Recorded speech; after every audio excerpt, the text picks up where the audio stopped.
Maximum 2 year gap ആയിരുന്നു മുൻപൊക്കെ DHA acceptable ആയിട്ടുണ്ടായിരുന്നത്. ഇപ്പം അത് പുതിയ നിയമപ്രകാരം 3 ഇയർ ഗ്യാപ്പ് വരെ DHA അക്സെപ്റ്റ് ചെയ്യുന്നുണ്ട്.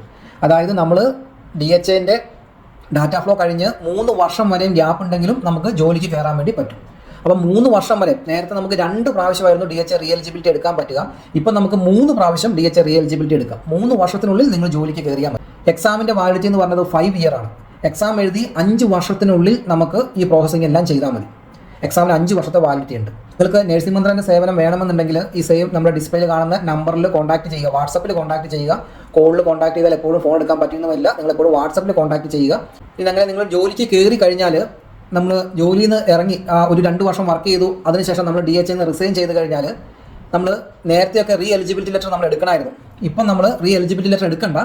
നമുക്ക് റിസൈൻ ചെയ്ത് കഴിയുമ്പം DHA തന്നെ 1 ഇയറിലേക്ക് എലിജിബിലിറ്റിക്ക് വാലിഡിറ്റി നമുക്ക് തരുന്നുണ്ട്. അപ്പോൾ ആ 1 ഇയർ വാലിഡിറ്റി വെച്ചിട്ട് നമുക്ക് വീണ്ടും ജോലി അന്വേഷിക്കാൻ വേണ്ടി പറ്റും. ഇത്രയും കാര്യങ്ങളാണ് DHA കുറിച്ച് എനിക്ക് പറയാനുള്ളത്.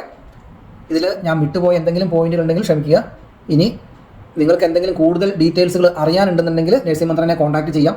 പ്രോസസ്സിംഗ് ചെയ്യാനെന്നുണ്ടെങ്കിൽ നഴ്സിംഗ് മന്ത്രാലയനെ കോൺടാക്ട് ചെയ്യാം. നമ്പറിൽ, ഡിസ്പ്ലേയിൽ കൊടുത്തേക്കുന്ന നമ്പറിൽ നിങ്ങൾ വിളിക്കുക, കോൺടാക്ട് ചെയ്യുക.